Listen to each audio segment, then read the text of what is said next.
Testing, 1, 2, 3. I hope that you can hear my mic. It appears to be on, but a couple weeks ago, I recorded a whole little live stream and my mic was off. So if you come on this live stream while I'm live and you cannot hear me, please let me know. So it's Wendy Hernandez with Command the Courtroom, and I am back again this week.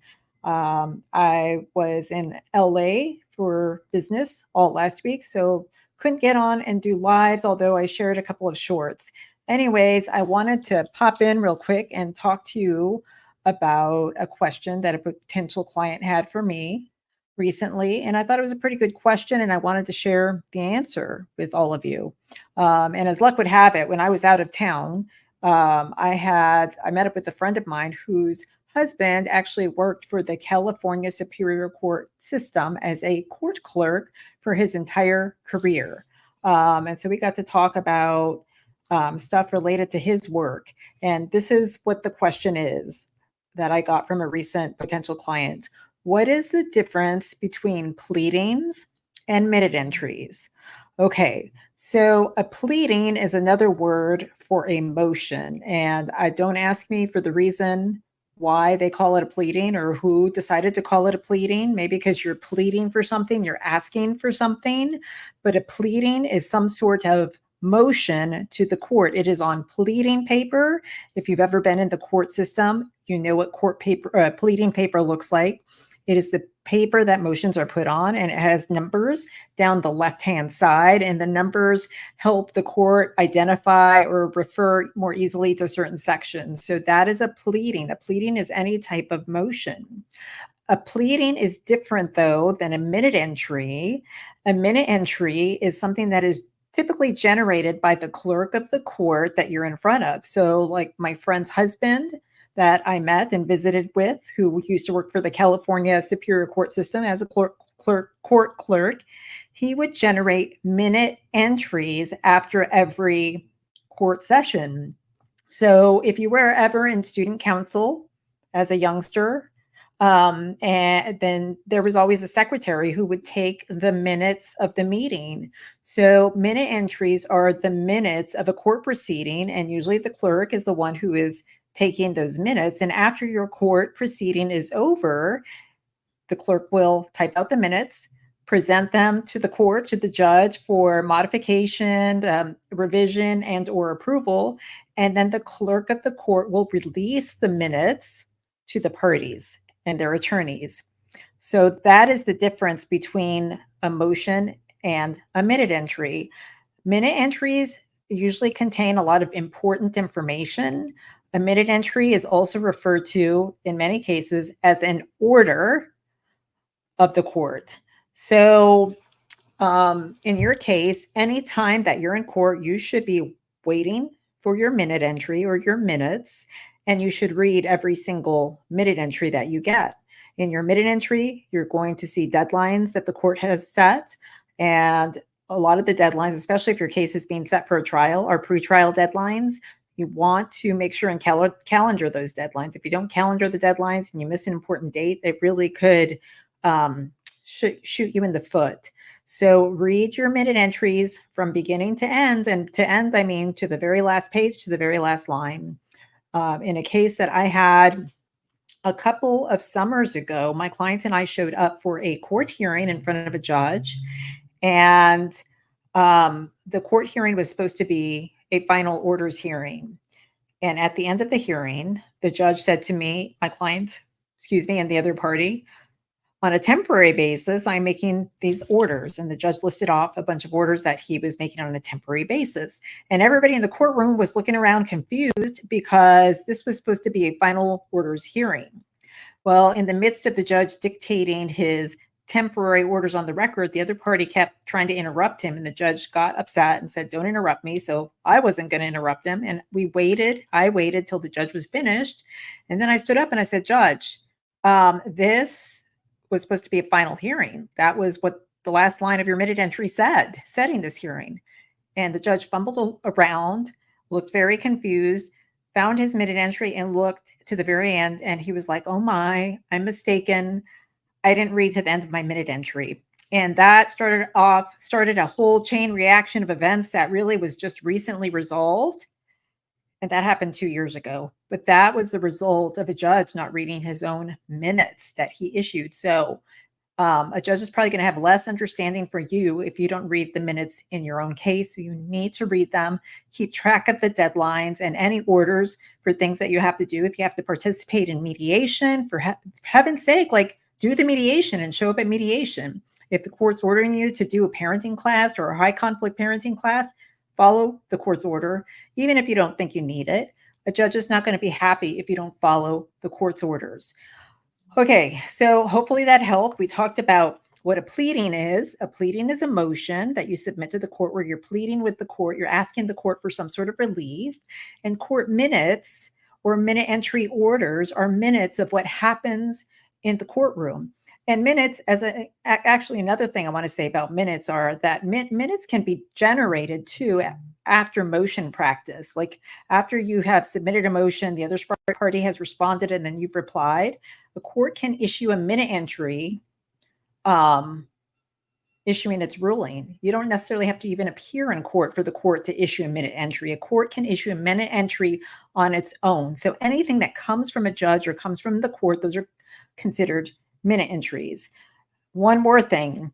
Orders can take different forms besides just in minute entries. So when I file a motion with the court, I often file an order which includes my requests for relief on behalf of my clients, and my proposed order is submitted on pleading paper, and I say in the order exactly what it is that my clients and I are asking for.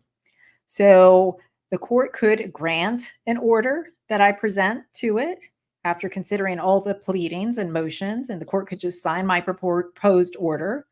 Or the court could modify parts of my proposed order. I've had judges, divisions ask, email and ask for the Word document of our proposed order, and the judge could modify it, or the judge could deny the proposed order, or the judge could create an order that's completely different than the one I proposed. Or the judge could issue a minute entry, including what the judge's rulings are. So minute entries contain orders in many cases, but orders do not have to come within minute entries. So I hope that this is, hi, NH Rebels. I hope that this is not too confusing. I'm trying to break it down. Pleadings are motions that you submit to the court. Minute entries are minutes that are generated from the court's division. And then orders can be contained within minute entries, or a court can issue a separate order that has been proposed by one of the parties. Okay, so that's what I wanted to talk about today. But before I go, I wanted to tell you that this coming Friday is Free Training Friday. It is Friday the 13th. Don't let that scare you, because I'm going to help you with some other questions that I've been getting from people. People are not understanding how to select the evidence that's going to best support their case. And so I want to help clear it up. I want to show you exactly what my process is for deciding what evidence I'm going to use. And we're going to be going through some hypothetical fact patterns that I've created, and talk about how I identify what evidence I want to use. So the registration link is in the description for this video. Sign up for Free Training Friday on gathering evidence. And I want to share my screen if I can do this. Let me see if I can figure it out, because when you sign up, then you're going to get a brand new download that I just created, actually. Let's see. Hold on one second. Give me a second, because I have so many screens and stuff going on that there it is. Okay, so there you go. Thank you. Oh, I have not covered prayers for relief, so I will do that in just a second. So here is the best interest building blocks PDF that I just created, actually, and it is going to be free to anybody who signs up for this coming Friday's training, Free Training Friday on Friday the 13th. Let's spend some time together this Friday the 13th. It'll be about an hour long free training. I will tell you that my hourly rate is $5.27 per hour for new clients. This training is totally free, so you're going to get a value of $527 plus this PDF that I created that's going to help you stay organized in your case, plus information on how to gather evidence. So let me stop screen sharing for a minute and talk for a moment about prayers for relief. A prayer for relief is what you're requesting that the court does in your pleadings or motion. So a prayer is like kind of like you're praying for the judge. Judge, please give me what I want. And usually when I do prayers for relief, I ask for each and everything that I want the court to order. I do a bullet point or numbers or letters of each prayer separately. And just know if you don't ask something for something in your prayer for relief, you're probably not going to get it granted by the court. So you really, you got to think long and hard about what you're going to ask for in your prayer for relief.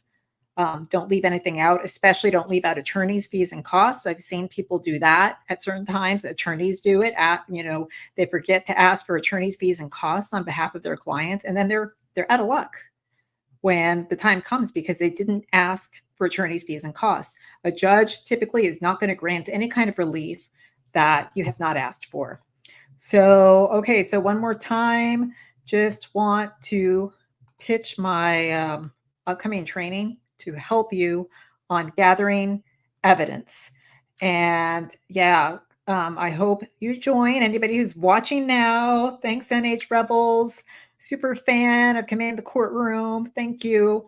Join the training. It's definitely a must. I'm passionate about helping people like you who are going through these custody cases and just want more guidance. Like I cannot give individualized advice. I am only licensed in Arizona. I give general information. It's delivered in a way that is just very general. It's no different than a book. I'm giving information to help you, but you're going to have to go to your local rules, your state rules to get specifics about what you need to do. So, all right, I got to head out pretty soon. I have a kid of my own that I need to get somewhere very shortly. So I'll be back tomorrow with some short little tidbit. I don't know what it's going to be yet, but I hope you have a wonderful night. It's football Monday too. I'm not a big football person, but I always feel like it's fall when football has arrived. And that's a good thing when you live in Phoenix because it's so dang hot. So fall is on the way, cooler weather's on the way, and I'm excited. So have a good night. Thanks for joining me. I'll see you soon. Bye.